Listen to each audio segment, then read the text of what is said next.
أعوذ بالله من الشيطان الرجيم بسم الله الرحمن الرحيم এক নম্বর হাদিস শরীফ আখলিস দীনাকা ইয়াকফিকাল আমালুল কলিল। হাদিস শরীফের অর্থ তোমার ঈমানকে খাঁটি করো, অল্প আমলই নাজাতের জন্য যথেষ্ট হইবে।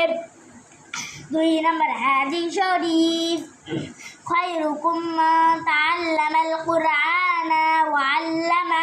হাদিস শরীফের অর্থ তোমাদের মধ্যে সর্বোত্তম ওই ব্যক্তি যিনি কোরআন মাজিদ শিক্ষা করেন এবং অপরকে শিক্ষা দেয়। 3 নম্বর হাদিস শরীফ তালাবুল ইলমি ফারিদাতুন আলা কুল্লি মুসলিম। হাদিস শরীফের অর্থ দ্বীনি ইলম তলব করা প্রত্যেক মুসলমানের উপর ফরজ। 4 নম্বর হাদিস শরীফ আত-তুহুরু শাতরুল ঈমান। হাদিস শরীফের অর্থ পবিত্রতা ঈমানের অঙ্গ। 5 নম্বর হাদিস শরীফ মিফতাহুল জান্নাতিস সালাহ। হাদিস শরীফের অর্থ নামাজ বেহেশতের চাবি। 6 নম্বর হাদিস শরীফ আউয়ালু মা ইউহাসাবু বিহিল আবদ ইয়াউমাল কিয়ামাতিস সালাহ। হাদিস শরীফের অর্থ কিয়ামতের দিন সর্বপ্রথম নামাজের হিসাব হইবে।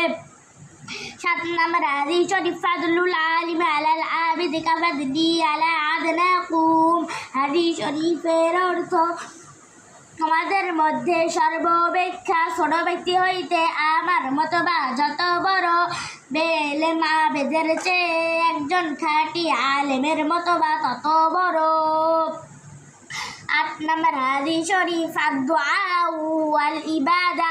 হাদিস শরীফের অর্থ দুআই ইবাদত। 9 নম্বর হাদিস শরীফ মাল্লাম ইয়াসআলিল্লাহ ইয়াগদাবু আলাইহি।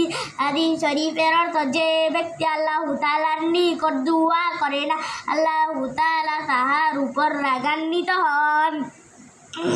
10 নম্বর হাদিস শরীফ লা ইয়ারহামুল্লাহু মান লা ইয়ারহামুন নাস।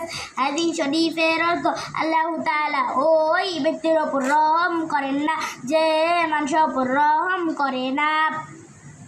11 নম্বর হাদিস শরীফ আল মুসলিমু মান সালিমাল মুসলিমুনা। হাদিস শরীফের অর্থ খাঁটি মুসলমান ওই ব্যক্তি যাহার হাত ও মুখ হইতে অপর মুসলমান নিরাপদ থাকে।